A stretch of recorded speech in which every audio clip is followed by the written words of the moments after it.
Hello बेटा। Hello everybody. तो बेटा आज एक हम बड़ी इंटरेस्टिंग वीडियो के साथ आपके सामने हैं जो कल एमसीसी ने प्रोस्पेक्टस रिलीज किया और अपना काउंसलिंग शेड्यूल रिलीज किया है। उसमें पूरा प्रोस्पेक्टस जब काफ़ी बच्चों ने पढ़ा तो उन्हें कुछ कुछ कन्फ्यूजन्स आई, क्योंकि एज यूजुअल गवर्नमेंट डॉक्यूमेंट है तो कहीं कहीं पर कुछ कुछ चीज़ें एक दूसरे से कॉन्ट्राइंडिकेट करती हैं, जिससे बच्चा कंफ्यूज हो जाता है कि पहले आप कुछ और कह रहे हो, बाद में आप कुछ और कह रहे हो। तो उसको हम डिटेल में समझते हैं। जो जो इसमें इंपॉर्टेंट मैंने पॉइंट्स हाईलाइट कर दिए हैं मैं उनको वन बाय वन आपको एक्सप्लेन कर दूंगा कि क्या एग्जैक्ट मीनिंग इनका निकलना चाहिए, क्या इंटरप्रिटेशन हमें लेना चाहिए, कौन से राउंड तक हम जा सकते हैं, स्टेट और उसमें कैसे बैलेंस करना है, वो बात बेटा हम इस वीडियो में करने वाले हैं। तो आइए शुरू करते हैं।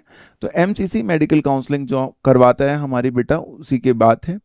ये एमबीबीएस बीडीएस बीएससी नर्सिंग के लिए है। सबके लिए अपने अपने रूल्स है बेटा। ये इसने यहाँ पर हमें इंडेक्स दे रखा है जिसमें हमें समझा रखा है कि कौन कौन से पेज पर क्या क्या है। हमने पूरा प्रोस्पेक्टस यहाँ पे समझ लेना है अच्छे से। सारे के सारे प्रोस्पेक्टस को हम 25-30 ये फुल फॉर्म से बेटा जो जो इसने यहाँ पर यूज़ किया हुआ है कि national dental commission, national testing agency वगैरह, ये सब यहाँ पर फुल फॉर्म्स हैं। अब यहाँ से इंटरेस्टिंग बात शुरू होती है।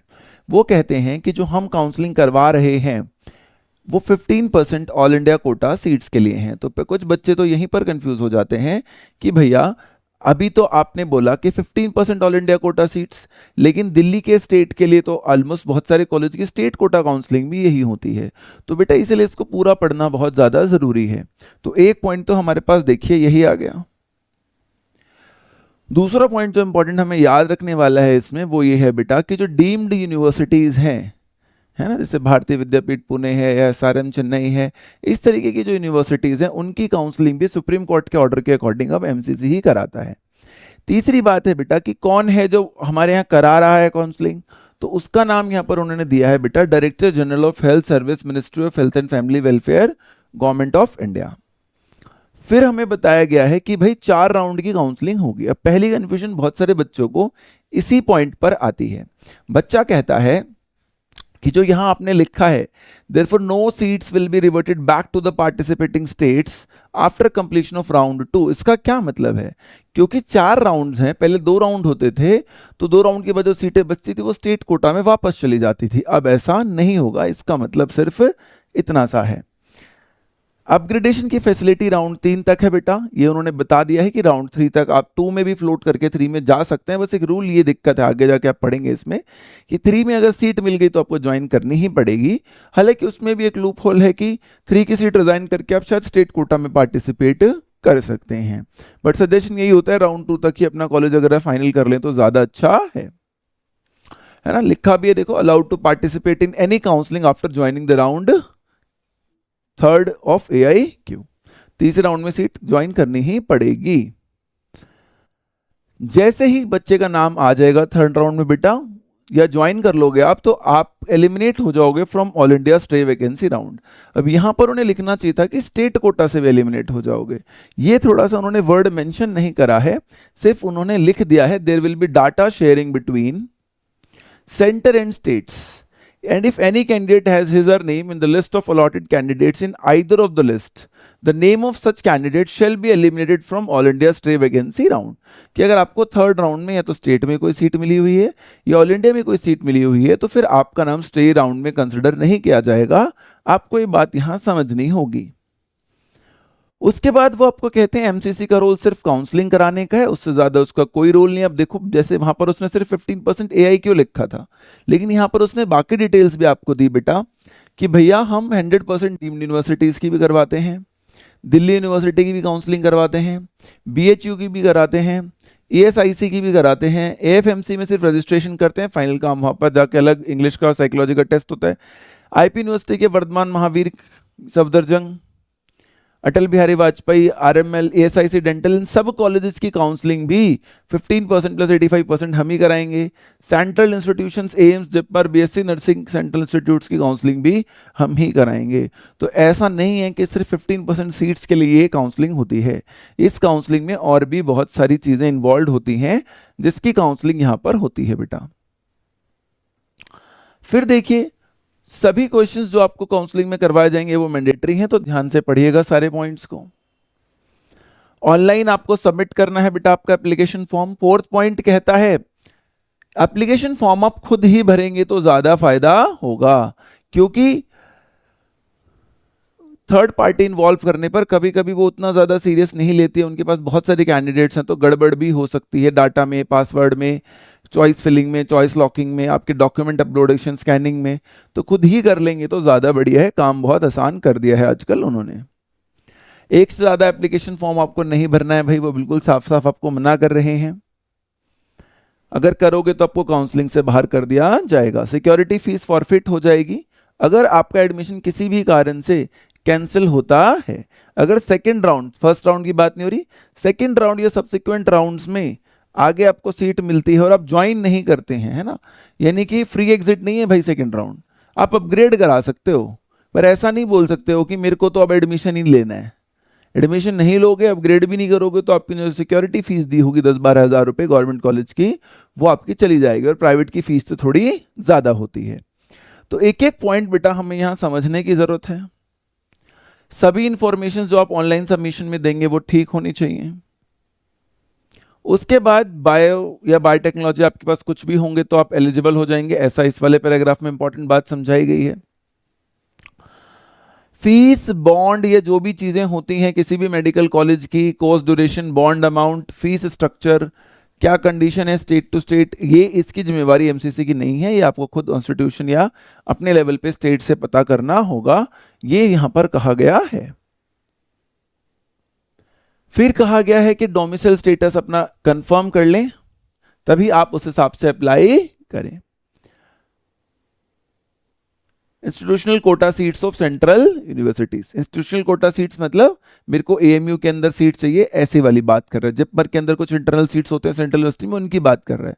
तो वहां पे आपका डोमिसाइल होना चाहिए, आप एएमयू से पढ़े हुए होने चाहिए, वो कंडीशंस बेटा आपको पहले से ही फुलफिल करनी होंगी। ये यहां पर उसने आपको बताया है, बहुत छोटी छोटी बारीक बातें उसने आपको बताई है। फीस स्ट्रक्चर, एडिशनल फीस आपको पता करनी है, स्पेशली डीम्ड यूनिवर्सिटी के केसेस हैं। फीस के बारे में एमसीसी कोई भी रिक्वेस्ट आपके एक्सेप्ट नहीं करेगा। Candidates are advised to be in touch with MCC website mcc.nic.in। कोई भी एम्बिग्विटी अगर ऊपर वाले पॉइंट्स में होती है तो डीजीएचएस, डायरेक्टर जनरल तो हेल्थ सर्विसेज हैं, उन्हीं का डिसीजन फाइनल होगा। ये भी उन्होंने बेटा एक क्लियर से पॉइंट में हमें बता दिया है। No communication will be sent directly to the candidate, सब कुछ आपको अपने लॉगिन करके देखना होगा, बार बार ये वेबसाइट विजिट करना होगा। उसी मोबाइल नंबर और आईडी का रजिस्ट्रेशन में इस्तेमाल करना है बेटा जो आपके पास हो या जिसको आप ज्यादा यूज करते हैं, क्योंकि सभी जो आपकी ग्रीवेंसेस होंगे या ओटीपीज आएंगे वो उसी पर्टिकुलर नंबर पर आएंगे। सिक्योरिटी अमाउंट रिफंड होगा सेम अकाउंट में, तो ये ध्यान रखिएगा। कुछ बच्चे जो सिर्फ सीखने के लिए काउंसलिंग करना चाहते हैं वो किसी कैफे वाले के पास या किसी अननोन व्यक्ति से पेमेंट ना कराएं, क्योंकि अगर कल को कोई सीट नहीं मिली और आपका अमाउंट रिफंड होना होगा तो वापस उसी अकाउंट में जाएगा, फिर आपको वापस लेने में दिक्कत हो सकती है या आ सकती है। चेंजेस क्या हो गए हैं, राइट? तो वो कह रहा है कि पहले जब हम अपग्रेडेशन कराते थे एक राउंड से दूसरे राउंड में तो इंस्टीट्यूट पर जाना पड़ता था, अब ऐसी कोई ज़रूरत नहीं रहेगी, अब ऑनलाइन ही ये काम हमारा हो जाएगा, जैसे रिपोर्ट्स पहले भी आ रही थी। आईपी यूनिवर्सिटी करता था इस तरीके से, इन्होंने भी वही कर दिया है। सीट कंफर्म चाहते हो तो फ्रीज हो गई आपकी सीट, फ्लोट कराना चाहते हो अगले राउंड में तो फ्लोटिंग हो गई, राइट? फ्रीज करने के बाद ही आपको वहां जाके एडमिशन लेना है, फ्लोट करना है तो आपको वहां जाने की जरूरत नहीं है। आपको वहां अपने ऑनलाइन डॉक्यूमेंट स्कैनिंग के लिए भेजने, वो वहीं देखकर ऑनलाइन में ही बता देंगे कि आपके डॉक्यूमेंट्स ठीक है या नहीं है। आपको फिजिकली दुनिया के या बाहर, दुनिया कह रहा हूँ सॉरी, इंडिया के अलग अलग स्टेट्स में विजिट करने की जरूरत नहीं पड़ेगी। लेकिन अगर आपको ज्वाइन करना है तो आपको जाना ही होगा। फ्लोटिंग कैंडिडेट्स जो है वो विलिंगनेस देंगे for upgradation, will have to upload required documents for online document verification, जैसे कि 10th 12th की मार्कशीट, ये सब यहां पर आपको देनी पड़ेगी। स्टेप वाइज कैसे होगा भाई? रजिस्ट्रेशन होगी, फीस होगी बेटा वेबसाइट पर, फिर आपकी चॉइस फिलिंग होगी बेटा जिसमें आप कोर्सेज सेलेक्ट करेंगे, फिर आपको सीट अलॉटमेंट होएगी। सीट अलॉटमेंट के बाद वही दो ऑप्शन है, या तो आप फ्रीज कर लेंगे या फिर आप फ्लोटिंग के लिए जाएंगे। इसमें से कोई भी ऑप्शन आप चूज कर सकते हैं, लेकिन एक बार अगर सीट लॉक हो गई तो वो बार बार चेंज नहीं होगी। हाँ, गलत जगह सीट अगर आपने अप्लाई कर दिया है, मान लो गवर्नमेंट के लिए अप्लाई करना चाहते हो, डीम्ड पे टिक कर दिया है, तो वहां पर रीसेट का एक बार ऑप्शन आएगा, वो क्राइटेरिया भी आगे ही आपको देंगे। तो देखो, वन टाइम अपलोड है फॉर ऑल द राउंड्स, और आपको अपलोड करने होंगे सारे के सारे डॉक्यूमेंट्स। जनरली कोशिश करिएगा कि रिजल्ट आने के 2 से 3 दिन के अंदर ही आप अपने सारे डॉक्यूमेंट्स बेटा अपलोड कर दें। Admission fee deposit at the institute वो वहीं पर होगी, ध्यान रखिएगा जब आप इंस्टीट्यूट में जाएंगे और आप सीट फ्रीज करते हैं तब physical document verification, admission fees verification होगी। डॉक्यूमेंट्स वैलिड है, एडमिशन कंफर्म, सीट फाइनलाइज हो जाएगी। डिस्क्रिपेंसी है तो एडमिशन को कैंसिल करा जा सकता है, हालांकि वो आपको ग्रीवेंसेस दूर करने का टाइम जरूर देंगे। अगर आप फ्लोट करते हो तो documents will be verified online by the authorities, है ना। देखो ये तो फिजिकल गए थे तो सिंपल सी बात थी, ठीक है, तो पक्का, नहीं तो कैंसिल।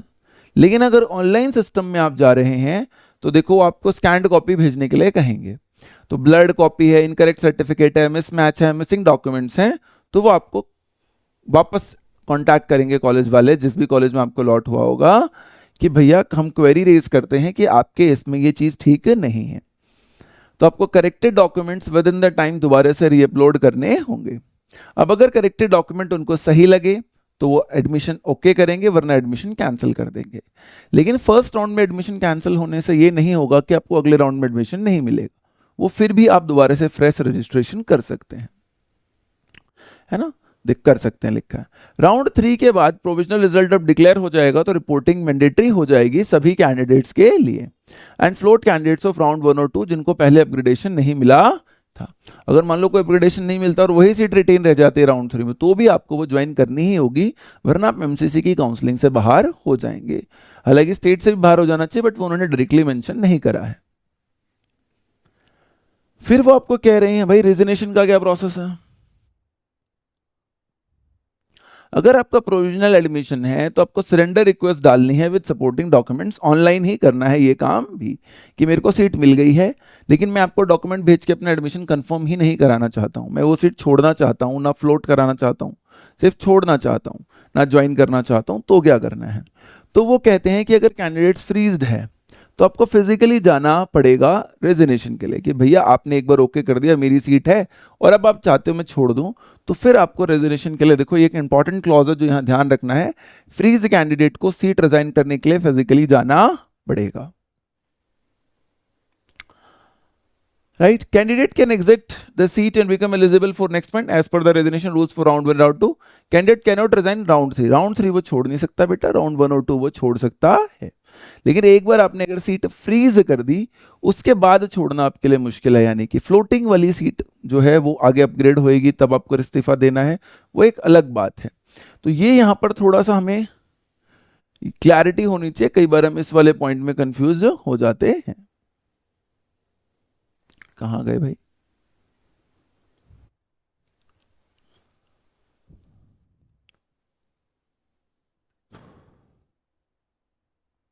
थर्ड राउंड तो छूटेगा नहीं। अब फ्लोटिंग कैंडिडेट की बात करता है वो, है ना, कैंडिडेट विद प्रोविजनल एडमिशन, जिनका फ्रीज एडमिशन नहीं है वो ऑनलाइन सीट सरेंडर रिक्वेस्ट कर सकते हैं। कैंडिडेट लॉगिन पे जाना है, विड्रॉल रेजिग्नेशन पे क्लिक करना है, सबमिट रेजिग्नेशन कर देना है online, seat resign surrendered, resignation standard with stipulated time, वो अपने आप ही हो जाएगा। तो अगर आपको सीट छोड़ने का ही मन है बेटा तो उसे फ्रीज मत करवाइएगा, उसे फ्लोटिंग रखिएगा, वो ज्यादा बेहतर ऑप्शन आपके पास होगा। और फ्रीज कर दिए तो फिर एडमिशन ले लीजिएगा, फिर छोड़ेगा मत।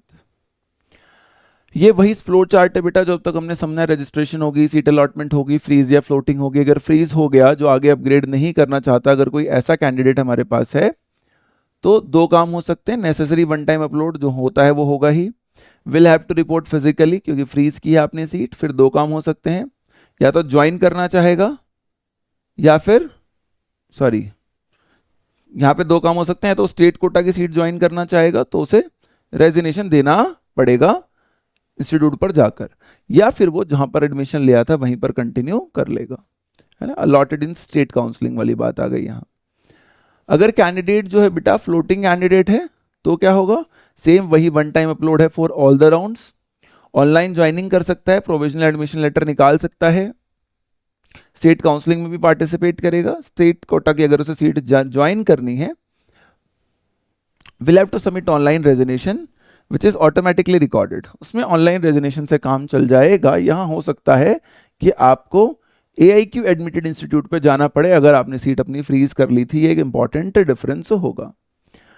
राउंड 1 फ्री एग्जिट होता ही है, राउंड 2 में फोरफिटर ऑफ द फीस होती है। अगर राउंड 2 की सीट आप ऑनलाइन छोड़ें या ऑफलाइन छोड़ें, अगर आपको सीट छोड़नी है राउंड 2 की, तो आपकी फीस जो है बेटा वो जब्त कर ली जाएगी, वो आपको वापस नहीं मिलेगी, जो भी रजिस्ट्रेशन फीस वगैरह रहेगी, है ना। राउंड 2 की सीट छोड़ के अगर आप स्टेट की तरफ जाना चाहेंगे तो, या कुछ भी करना चाहेंगे तो सीट, अब देखो यही सेम बात है राउंड 3 के लिए बता रहा होगा शायद वो, है ना। हाँ, seat retained of round 1 and 2, no upgradation, हो सकता है वही सीट मिली हो जो आपको पहले भी मिली है, आप और हायर कॉलेज की ट्राई करोगे और वो आपको मिल ना रहे हो। फ्लोटिंग कैंडिडेट्स जिनको अपग्रेडेड सीट मिली हो, ऐसा भी हो सकता है। दोनों ही केसेस में सिंपल सा वही रूल है कि आपको कॉलेज जाना है, सीट ज्वाइन करनी है, छोड़ देंगे तो आप आगे के राउंड्स में पार्टिसिपेट नहीं कर पाएंगे। स्टेट कोटा में शायद फिर भी वो लूपहोल रह जाएगा कि हम पार्टिसिपेट कर पाएंगे। तो वही सेम सी चीजें हैं बेटा बार बार जो हमने सीख समझ ली हैं कि भैया किस बात का क्या मतलब यहाँ पर हमें निकालना चाहिए। एनआरआई कैंडिडेट्स के लिए भी सेम है बेटा कि मदर या फादर अगर आपके बाहर रह रहे हो या आपका कोई क्लोज ब्लड रिलेटिव बाहर रह रहा हो, उस पे बात है। अगर किसी को इसमें डिटेल में पूछना है तो मैसेज करके आप मुझसे पूछ सकते हैं, है ना। आपका गार्डियन वही होना चाहिए जो बाहर से आपको सपोर्ट करेगा, या पैसे वैसे की पेमेंट उसी के अकाउंट से होगी। ये आपको डॉक्यूमेंट्स चाहिए होंगे, 10th 12th NEET UG score card, NRI certificate वगैरह के डॉक्यूमेंट्स आपको चाहिए होंगे। ओसीआई कैंडिडेट्स, इनके बारे में भी है इंफॉर्मेशन, ऑलमोस्ट सेम सी ही है। हाँ? पर इसमें कोई बहुत ज़्यादा एनआरआई वाले सेक्शन में ज़्यादातर बच्चों के लिए काम का नहीं होता। पीडब्ल्यूडी में सेम वही कहानी है बेटा कि आपको यूडीआईडी सर्टिफिकेट होना चाहिए आपके पास। इसमें आप लास्ट में इसी में देखोगे एक एनेक्जर इन्होंने बनाया है जहाँ इन्होंने बताया है कि अब सेंटर्स बहुत सारे बढ़ा दिए हैं जो आपको पीडब्ल्यूडी का ऑथराइज कर सकते हैं कि हाँ इस कैंडिडेट को जरूरत है। ऑल इंडिया कोटा की जो ओपन सीट्स हैं बेटा जो डोमिसाइल फ्री हैं वो कौन कौन सी हैं, तो एक तो 15% सीटें सारी, बीएचयू की सारी, एम्स की सारी, जिपमर की ओपन वाली सीट्स जो हैं बेटा मतलब कि 100% नहीं है क्योंकि कुछ वहाँ पर पर्टिकुलर स्टेट के लिए भी इंटरनल हैं, एएमयू की सारी हैं, डीयू और आईपी यूनिवर्सिटी की 15% सीटें हैं जो कि इसमें आएंगी, जो इनकी काउंसलिंग यही कराएगा। जामिया की ओपन सीटें हैं और all India quota seats of ESIC भी 15% यही करवाएंगे। 85% जो है वो state wise, state to state vary करेगा। रिजर्वेशन पॉलिसी क्या है, वही है SC 15%, ST 7.5%, OBC 27%, NCL, EWS 10% और पीडब्ल्यूडी 5%, हॉरिजॉन्टल रिजर्वेशन हर कैटेगरी में, ओबीसी, पीडब्ल्यूडी, ईडब्ल्यूएस, पीडब्ल्यूडी ऐसे। इसके बाद अगर हम बात करते हैं बेटे तो एलिजिबिलिटी कंडीशन क्या है, तो वही सेम है, क्वालिफाई होना चाहिए, डोमिसाइल की जरूरत है नहीं। अगर सीटें खाली रह गई तो कैसे होगा, होता नहीं है जनरली। अगर एसटी की सीट खाली रह गई तो एससी को मिल जाएगी, एससी की सीट खाली यूआर को, ईडब्ल्यूएस यूआर, एनआरआई यूआर, इस तरीके से सीट कन्वर्जन देखी जाएगी, but this is very rare. Deemed universities की अगर हम बात करते हैं बेटा तो इसमें including candidates from union territory of Jammu and Kashmir के वाले बच्चे भी इन्वॉल्व हो सकते हैं। No reservation for OBC, SC, ST, EWS. बहुत सारे बच्चे इस सवाल को भी पूछते हैं कि क्या डीम्ड यूनिवर्सिटी में भी रिजर्वेशन है, तो जवाब होगा बेटा कि रिजर्वेशन डीम्ड यूनिवर्सिटी में नहीं है। सीट मैट्रिक्स हम बना के देंगे, डोमिसाइल फ्री होती हैं डीम्ड यूनिवर्सिटीज भी, ओपन है ऐसा सोचना नहीं कि उस स्टेट में बाहर के स्टेट के बच्चों को एडमिशन मिलेगा ही नहीं मिलेगा, मिलेगा। सेल्फ फाइनेंस्ड, ये कन्वर्जन बताया गया है कि एनआरआई, जैन या माइनॉरिटी मुस्लिम माइनॉरिटी की जो सीटें हैं डीम्ड यूनिवर्सिटी वो खाली रह जाती है तो वो किस में कन्वर्ट होंगी, तो सेल्फ फाइनेंस्ड कोई भी पैसा देकर एडमिशन ले ले। एम्स को अगर हम देखना चाहते हैं तो ईडब्ल्यूएस का सेम है, देखो बिल्कुल फॉरेन नेशनल सीट्स इसमें कुछ एक्स्ट्रा है बस, बाकी रिजर्वेशन पॉलिसी सेम ही है। फॉरेन नेशनल सीट्स में सिर्फ OCI, PIO, foreign national candidates ही एलिजिबल होंगे। डोमिसाइल फ्री है ये भी। कन्वर्जन होगा तो during the round 3 of AIIMS होगा, कैटेगरी वाइज जो हमने पढ़ा था कन्वर्जन सेम ही है, एसटी से एससी, एससी से यूआर, ईडब्ल्यूएस से UR. Medical counselling nomination basis पर, यानी कि खुद ऐसे नॉमिनेट नहीं करती कि जैसे राष्ट्रपति 5 एमएलए को नॉमिनेट कर दे मान लो, या 5 राज्यसभा मेंबर्स को, ऐसे नहीं नॉमिनेशन होती यहाँ पर कोई भी कि मेरी तरफ से ये 4 लोग हैं। एमसीसी ऐसा कुछ करता नहीं है। ईएसआईसी की बात करते हैं तो 85% देखो लिखा हुआ है स्टेट कोटा सीट्स हैं of ESIC Basaidarapur and ESIC Rohini. इनकी काउंसलिंग भी हम ही करवाते हैं। दिल्ली के ऑलमोस्ट बहुत सारी कॉलेज की 2-3 कॉलेज छोड़ दें, जैसे कि शायद नया जो खुला है हमारा दैट इज ईएसआईसी जो पिछले साल मेडिकल कॉलेज खुला है, या अंबेडकर छोड़ दें, या इंदौर छोड़ दें, तो या आर्मी वाला कॉलेज छोड़ दें, तो बाकी सबकी स्टेट कोटा की काउंसलिंग भी यहीं से हो जाती है। वरना जनरली 15% सीट्स के लिए अक्रॉस द कंट्री कराई जाती है ये, राइट।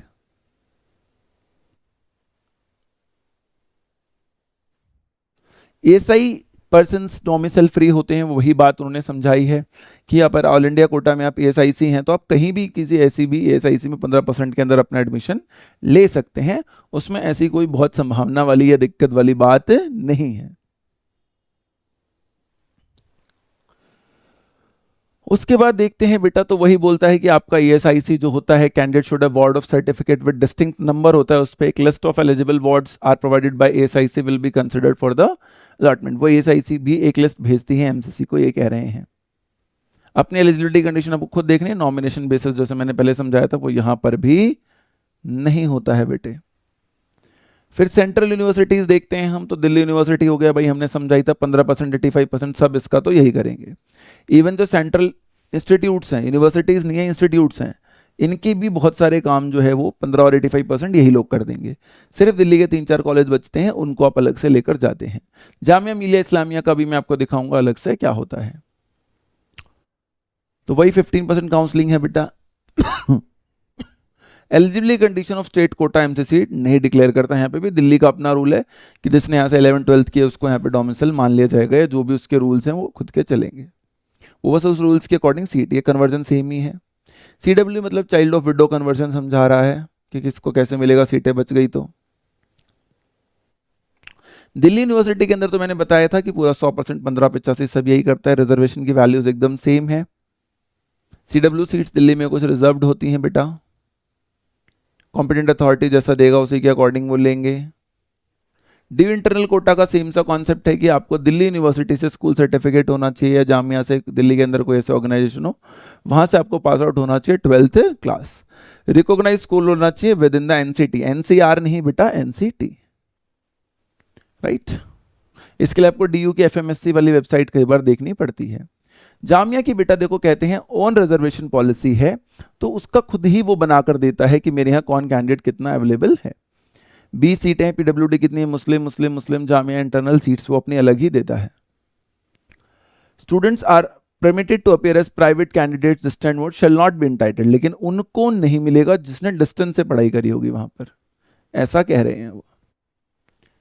इसके बाद अगर हम देखते हैं बेटा, आईपी यूनिवर्सिटी के अंदर देखो मैंने आपको बताई था ज्यादातर कॉलेजेस यही लोग करा रहे हैं आजकल।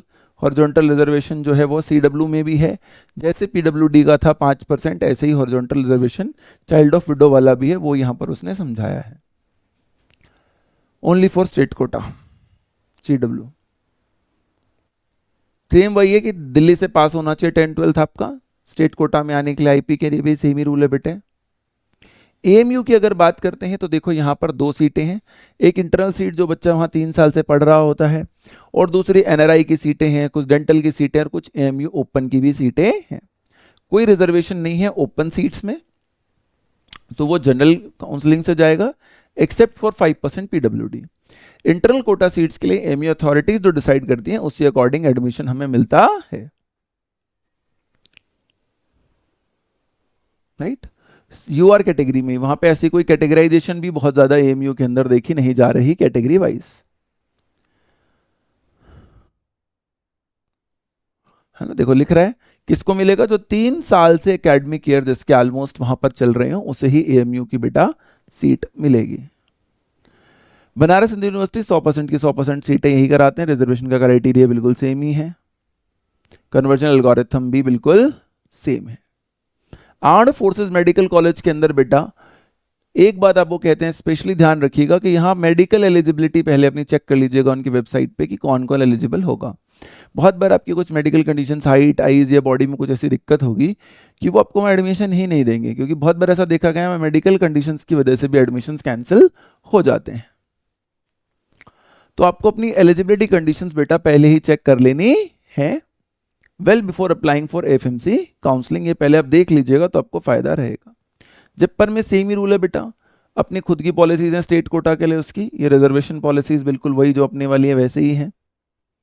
इंटरनल सीट्स की कुछ कुछ पॉलिसीज हैं बेटा, है ना, जैसे वो बोलते हैं कि भाई डोमिसाइल कैंडिडेट्स जो होते हैं उनकी जो लिस्ट होती है बेटा वो स्टेट अथॉरिटीज ऑफ जो पुडुचेरी है वो प्रोवाइड करती है, एमसीसी का इसमें कोई रोल नहीं है, वही वहां का रेजिडेंट होना चाहिए वगैरह। बीएससी नर्सिंग को अगर हम देखते हैं तो ध्यान रखिएगा बेटा, आपको हर अलग अलग सेंट्रल इंस्टीट्यूशंस की काउंसलिंग हम करा रहे हैं, लेकिन एलिजिबिलिटी क्राइटेरिया फिर भी पता करना चाहिए अपने आप participating nursing institute from the respective institute websites. आपको जो भी कॉलेजेस इसमें आएंगे, मैट्रिक्स सीट मैट्रिक्स में आएंगे एमसीसी की, उन सब का आपको खुद ही देखना होगा इंस्टीट्यूट पर जाकर कि उनकी एलिजिबिलिटी क्राइटेरिया क्या है। ये सेम कन्वर्जन एल्गोरिथम है भाई जो चल ही रहा है। BSc nursing seats of BHU के लिए कहते हैं 17 साल सबसे कम उम्र होनी चाहिए, सबसे ज्यादा 31। जैसे एक कॉलेज के बारे में वो आपको बता रहे हैं। फीमेल 80% एडमिशन लेंगे, 20% मेल्स एडमिशन लेंगे। वहां पर कुछ बच्चे पूछना चाहते हैं कि क्या मेल्स को मिलता है, तो हाँ भाई ये एक अपडेट इस बार है कि मेल बच्चों को भी थोड़ा बहुत, जैसे एएसआईसी में तो पिछले साल भी मिल गया था, यहाँ पर भी एडमिशन मिलने शुरू हो गए हैं। और 5 सीटें जो हैं फॉरेन के बच्चों के लिए भी यहां पर रख दी गई हैं। अब नॉर्मल रजिस्ट्रेशन की बात करते हैं तो सेम ही है बेटा, कि आपको एमसीसी के थ्रू, डीजीएचएस के थ्रू या ministry of health family welfare के थ्रू ईमेल पे सारी चीजें मिलती रहेंगी। मोबाइल नंबर आपका अपना होना चाहिए। मोबाइल नंबर एक बार ईमेल एड्रेस डाल दिया तो उसे चेंज करने की कोई भी रिक्वेस्ट एक्सेप्ट नहीं की जाएगी। कोशिश कीजिएगा latest registered version of Chrome internet explorer use करें जब भी आप अपना फॉर्म भर रहे हैं, और खुद ही भरें तो ज्यादा इससे अच्छी कोई बात नहीं हो सकती। ओटीपी के लिए संदेश ऐप जो होगा बेटा वो आपको लेना होगा। चाहे आप फ्रीज कैंडिडेट हैं या फ्रॉड कैंडिडेट हैं, आपको अपनी स्कैंड कॉपीज जो है बेटा वो सबमिट करनी ही होंगी जैसे ही आपका रिजल्ट आ जाता है, जिस भी कॉलेज के लिए आपको अलॉटमेंट हुई है। ये ध्यान रखिएगा, ये यहां लाइन दी है, लाइन बहुत ऊपर देनी चाहिए थी बट यहां भी दिए तो हमें पता होना चाहिए। अगर एक रजिस्टर्ड कैंडिडेट को सीट अलॉट नहीं हुई तो अपने आप राउंड 2 में आ जाएगा, उसे दोबारा रजिस्ट्रेशन करने की जरूरत नहीं है। फ्लोट भी करा तो भी जरूरत नहीं है, लेकिन अगर आपने राउंड में भी रजिस्टर ही नहीं करा तो फिर आपको राउंड 2 में रजिस्टर करना होगा, है ना। देखो वही लिखा है, need not to register again, जो मैंने आपको बता दिया। एक्सरसाइजिंग ऑफ फ्रेश चॉइसेस अगर आपने पहले से नहीं करा हुआ है तो स्कैन कॉपीज आपको देनी होंगी। लेकिन अगर आपने राउंड 2 की सीट नहीं ज्वाइन की तो आपकी फीस क्या हो जाएगी बेटा, फोरफिट हो जाएगी, जैसा मैंने आपको पहले भी समझाया था। राउंड 3 में बेटा have not registered in round 1 round 2 वो कर सकते हैं, जिन्होंने राउंड 2 की सीट रिजाइन कर दी फिर भी वो राउंड 3 में जा सकते हैं फॉरफिट ऑफ फीस के साथ। ये इस वाले पॉइंट में लिखा है। अगर राउंड 1 और राउंड 2 की सीट अपग्रेड नहीं हुई और वही राउंड 3 में भी मिली तो आपको फिजिकली जाके रिपोर्ट करना पड़ेगा, आप उस सीट को ऐसे नहीं छोड़ सकते, ये यहां लिखा गया है। अगर राउंड 3 में आपने रिजाइन करा या आप नहीं पहुंचे रिपोर्टिंग करने तो फिर आप आगे एमसीसी में पार्टिसिपेट नहीं कर पाएंगे, ये इस पॉइंट में लिखा है। फ्रेश रजिस्ट्रेशन होंगे यहां पर बेटा स्ट्रे वैकेंसी राउंड में, और उन बच्चों को मौका मिलेगा जिनका अब तक कहीं भी किसी भी काउंसलिंग में नाम नहीं है। अगर आपने थर्ड राउंड तक आपको कहीं पे भी सीट मिली और आपने नहीं उठाई है तो फिर आपको स्ट्रे राउंड से बाहर कर दिया जाएगा।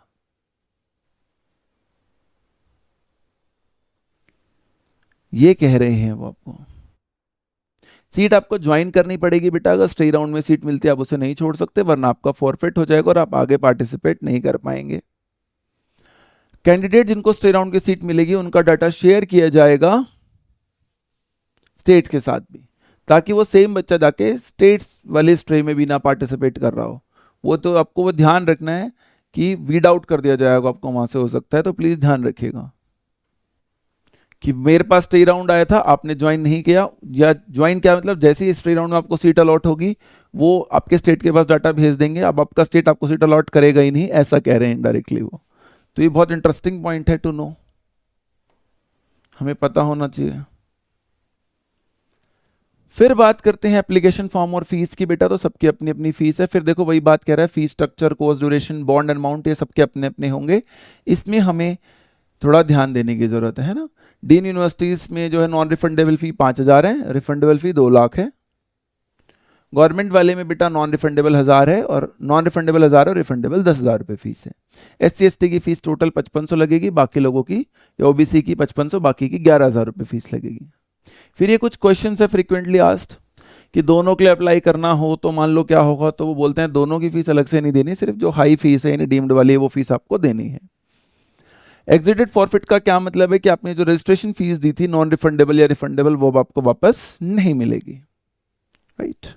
फिर वो आपको जनरल बात बताते हैं कि पैसा वैसा कहाँ वापस आएगा, फाइनेंशियल कस्टोडियन क्या होता है, वो मेल वेल का बात होती है बेटा, उसमें कोई ऐसी ज़्यादा बात सोचने की नहीं है। एक से ज़्यादा पेमेंट कर दोगे तो कहते हैं 10 दिन बाद हो सकता है आपको पैसे आपके वापस मिल जाए। फाइनेंशियल कस्टोडियन अभी हमारे लिए इतनी इंपॉर्टेंट बात नहीं है, कैसे कांटेक्ट कर सकते हैं, वो मेल आईडीज दी हुई हैं उन्होंने उनकी। बैंक चार्जेस आप ही को देने हैं भाई। तो ये बातें यहाँ पर ब्याज व्याज नहीं देगा वो, ऐसा कुछ बताते हैं। देखो यही वही फ्रीक्वेंटली आस्क्ड क्वेश्चंस चलते रहते हैं। क्या क्या डॉक्यूमेंट्स चाहिए होंगे, तो बिल्कुल भैया जैसे देखो पहला ही क्वेश्चन क्या है, how to use registration choice filling, तो वही बोलता है mcc.nic.in पर जाओ, अपनी एक लिस्ट पहले से चॉइस लिस्ट बनाए रखो और वहां पर अप्लाई कर दो। एनी डॉक्यूमेंट्स, तो हाँ भाई आपको सारे डॉक्यूमेंट्स चाहिए होंगे और आपको सारी इंफॉर्मेशन देनी होगी, पासवर्ड हो गया, ओटीपी होगा, सब देना होगा। व्हाट इन्फॉर्मेशन इज रिक्वायर्ड, तो भाई आपका एप्लीकेशन नंबर, नीट का एडमिट कार्ड, ये काफ़ी सारी चीज़ें वहाँ पर आपको चाहिए होंगे। पेमेंट ऑनलाइन ही होगी, कभी कभी चालान के थ्रू भी हो जाती है, बट आजकल तो नेट बैंकिंग और ये हर जगह है ही। क्या कोई रिस्ट्रिक्शन है, नहीं भाई आप कितने भी कॉलेज भर सकते हैं, ये भी वो क्वेश्चन नंबर 5 में आपको बहुत ही आराम से बता रहा है। क्या, ये बड़ा इंपॉर्टेंट पॉइंट है, क्या मुझे आइडिया मिल सकता है कि मेरे को क्या सीट मिलेगी प्रीवियस रिकॉर्ड के हिसाब से, तो वो कहता है हाँ, जैसे आप वेबसाइट पे लॉगिन करेंगे, होम पेज से मेडिकल काउंसलिंग पे जाइएगा, वहां अंडर ग्रेजुएट को ओपन कीजिएगा फॉर प्रीवियस ईयर्स, वहां आप अपनी कंपोजिट अलॉटमेंट लिस्ट देख सकते हैं, जिससे आपको आइडिया लग सकता है। लॉक करना जरूरी है, कर लेना चाहिए, और एक बार लॉक करने के बाद आप चेंज नहीं कर पाएंगे तो प्लीज ध्यान रखिएगा, एमसीसी भी अनलॉक उसे नहीं कर पाएगा, लॉक ध्यान से करना है।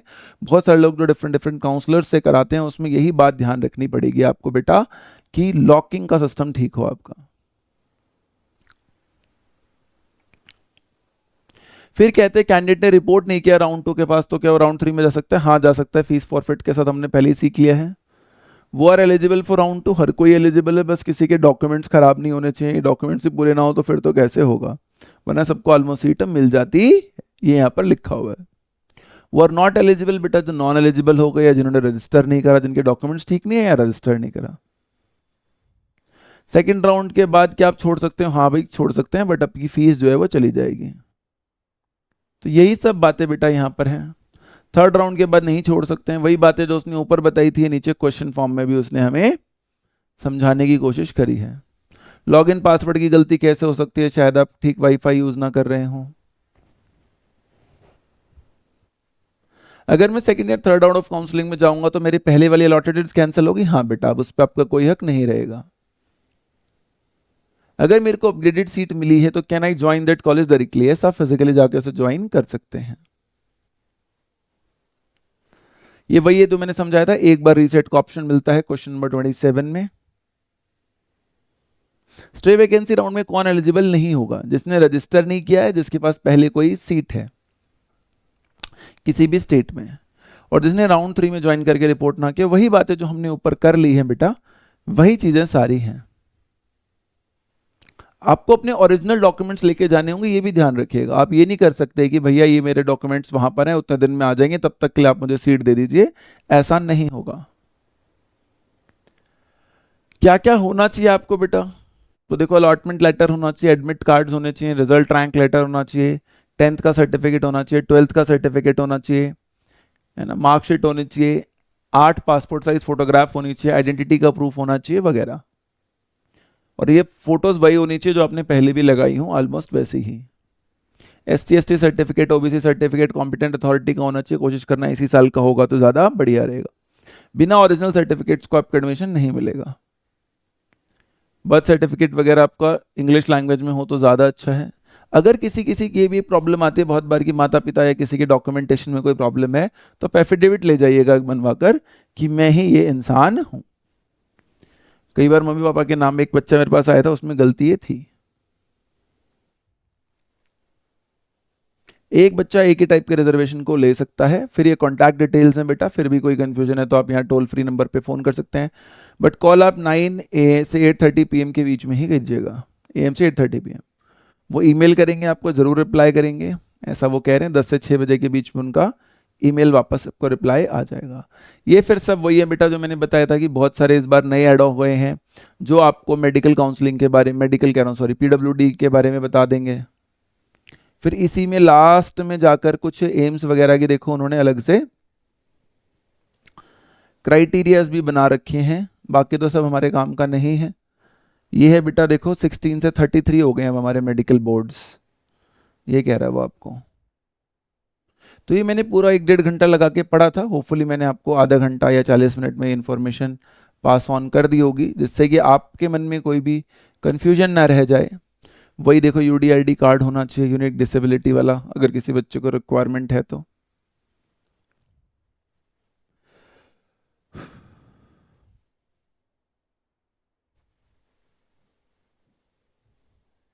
मैंने हाईलाइट कर लिया था पहले ही रेड में कि कौन कौन सा हमारे लिए ज़्यादा ज़रूरी होगा। ये वो लिस्ट है बेटा कि क्या क्या डिसेबिलिटीज़ काउंट करी जाती हैं या नहीं करी जाती हैं। जैसे देखो आप देख भी सकते हो, dominant hand function problem, understanding communication problem, vision problem, ये सारी बातें आपको यहाँ पे पढ़ लेनी है। ये भी हो सकता है किसी को अब तक पता ही ना हो किसी बच्चे को कि मैं इस कैटेगरी में आता हूँ। इंडिया में बहुत बार अवेयरनेस की कमी की वजह से भी काफ़ी सारी सीटें बहुत सारे बच्चों की जाते हुए देखी है हमने, तो वो अवेयरनेस आपको होनी चाहिए भाई।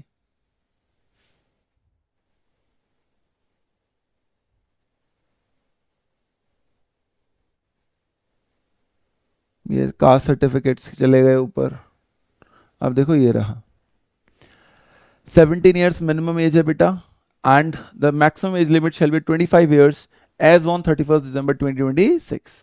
ये वो किसके लिए बात कह रहा है बेटा, ये वो बात कह रहा है बनारस हिंदू यूनिवर्सिटी के लिए, कि आपको जब यहाँ पे एडमिशन लेना है बीएससी नर्सिंग के अंदर, यूजी काउंसलिंग के अंदर, तो देखो बनारस हिंदू यूनिवर्सिटी ने एनेक्सर नंबर 6 में ये बात आपको लिख कर दी है कि बीएससी नर्सिंग में 25 से ऊपर की एज नहीं होनी चाहिए।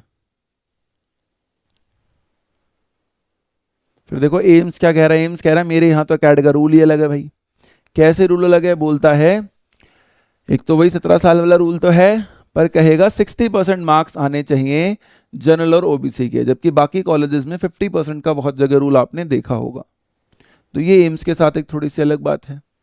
ये फिर आपको पुडुचेरी का बता रहा है कि टोटल सीट्स कितनी हैं, ग्रांड टोटल सीट्स कितनी हैं, करिकल में सीट्स कितनी हैं, इंटरनल सीट्स कितनी हैं, कौन इंटरनल माना जाएगा जिनके पेरेंट्स या गार्डियंस जो है रिसाइड कर रहे हो यूटी में फॉर एटलीस्ट 5 ईयर्स, है ना। नीट एप्लीकेशन जब बंद हुई थी फरवरी मार्च में, उस टाइम उन्हें 5 साल वहाँ हो गए हों। जिन्होंने वहाँ पर एसएसएलसी या एचएससी नाम का कोई पब्लिक एग्जामिनेशन वहाँ पे पास किया for 5 successive classes immediately preceding the qualifying examination, यानी 8, 9, 10, 11, 12 ऐसा कुछ पास किया वहाँ पर, जिनके पेरेंट्स सेंट्रल गवर्नमेंट सर्वेंट्स हैं, एम्प्लॉयज़ हैं of central government institutions, defence personnels हैं, employees of public sector undertaking wholly और substantially led by central government और द गवर्नमेंट ऑफ पुडुचेरी, जिनकी पोस्टिंग्स हुई हैं यूटी में, कम से कम उन लोग कितनी पोस्टिंग होनी चाहिए, 3 साल। इससे पहले 3 साल तक वो वहीं थे, मान लीजिए उनका बच्चा चाहे इधर उधर भी पढ़ रहा था, उनको भी कंसिडर करा जा सकता है। और साथ में ये भी इधर उधर नहीं बेटा, ये भी मेंशन कर दिया कि 2 साल पुडुचेरी में ही पढ़ना क्या है, जरूरी है उस बच्चे के लिए भी। या किसी की डेथ हो गई और उन्होंने पुडुचेरी को होम टाउन बताया हो, तब भी हम इसको कंसिडर कर सकते हैं। तो ये पूरा बेटा हमारे पास इंफॉर्मेशन है, आ गया है, कैसे कैसे क्या क्या क्राइटेरियाज हैं, कब फ्लोट कर सकते हैं, कब फ्रीज कर सकते हैं, ये आपको अच्छे से पढ़ना है। मैंने वैसे पढ़कर बता दिया है, समझा दिया है, फिर भी कोई कन्फ्यूजन रहे तो आप हमें कॉन्टैक्ट कर सकते हैं। अब अगर हम बात करते हैं हमारे काउंसलिंग शेड्यूल की बेटा, तो वो बहुत आसान है, उसमें कोई बहुत ज़्यादा सोचने समझने वाली बात नहीं है। देखो वो भी मैं आपको दिखा देता हूं, just give me a second.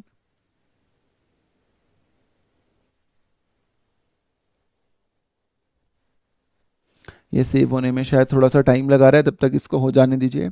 आपको कोई भी प्रॉब्लम आए तो आप कमेंट करके प्लीज़ बता दीजिएगा कि भैया ये वाली कन्फ्यूजन अभी भी हमारी रह गई है, ये वाली बात हमें क्लियर नहीं है।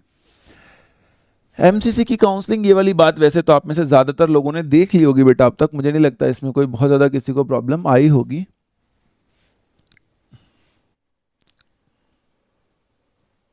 काउंसलिंग शेड्यूल, तो एमसीसी का काउंसलिंग शेड्यूल तो ये रहा भाई, सिंपल सिंपल सा ही है। ये आपको ऐप पे भी मिल जाएगा हमारे, वैसे आप व्हाट्सएप नंबर पे मैसेज करोगे तो वहाँ भी बता ही देंगे कि 4 अगस्त से शुरू होने वाला है, 12 अगस्त तक पेमेंट होगी, यानी बेसिकली आपको 12 अगस्त तक बेटा पेमेंट कर देनी है, 13 अगस्त तक चॉइस फिलिंग कर देनी है, और 17 अगस्त को रिजल्ट आ जाएगा, और 22 अगस्त तक आपको ज्वाइन कर लेना है। ये बिल्कुल इसी तरीके से है बेटा, है ना, कितने कितने दिन का गैप है वो बता दिया। फिर जब हम राउंड 2 में जाएंगे तो 24 अगस्त से शुरू होगी बेटा, उसका रिजल्ट जो है 2 सितंबर को आ जाएगा, 9 सितंबर तक वो वेरीफाई हो जाएगा। फिर हम अगले राउंड में जाएंगे बेटा, तो 10 सितंबर के आसपास या 11 सितंबर से शुरू हो जाएगा, रिजल्ट आ जाएगा 26 सितंबर को, 27 सितंबर तक आपको ज्वाइन करना है। और जो लास्ट राउंड होगा बेटा वो हमारा 27 सितंबर से शुरू होगा और वो उसका रिजल्ट 3 अक्टूबर को आ जाएगा, राइट। तो ये हमें पता होना चाहिए। स्टेट के हिसाब से भी देखो उन्होंने वैसे ही बताया कि भाई अगर हम 17 अगस्त तक कर रहे हैं तो आपको अपना 22 अगस्त तक कर लेना है स्टेट काउंसलिंग वालों को, ताकि फिर हम जब अगली काउंसलिंग स्टार्ट करें 24 अगस्त से, तब तक आपका जो यहाँ वाला प्रोसीजर है वो ऑलमोस्ट खत्म हो जाए। तो ये उन्होंने वहां पर आपको बताया है बेटा स्टेट के और ऑल इंडिया कोटा के अकॉर्डिंग कि कैसे कैसे चलने वाला है first round counselling, second round counselling, ऐसे उसने आपको समझाया है। तो एमसीसी तो कह रहा है कि फर्स्ट राउंड में आपको बेटा 23 अगस्त तक एडमिशन ले लेना है और स्टेट कह रहा है 29 अगस्त तक ले लेना है। फिर सेकंड राउंड काउंसलिंग आपकी उस दौरान शुरू हो चुकी होगी 2 सितंबर तक, यानी यहां पर आपको एडमिशन ले लेना है 9 सितंबर तक ज़्यादा से ज़्यादा, और इधर 15। तो ये एकदम बैक टू बैक चलेंगे कि इसका राउंड खत्म फिर उसका राउंड शुरू, इस तरीके से चीज़ें यहाँ पर चलेंगी। ये भी आपको थोड़ा आइडिया होना चाहिए। और ये भी कहा गया है कि सैटरडे और संडेज को भी और गैजेटेड वर्किंग हॉलीडेज को भी वर्किंग डेज की तरह ही ट्रीट करना है ऑफिशियल्स को। So thank you so much for watching the video बेटा, फिर मिलते हैं अगले इंफॉर्मेशन के साथ या अगले लेक्चर के साथ।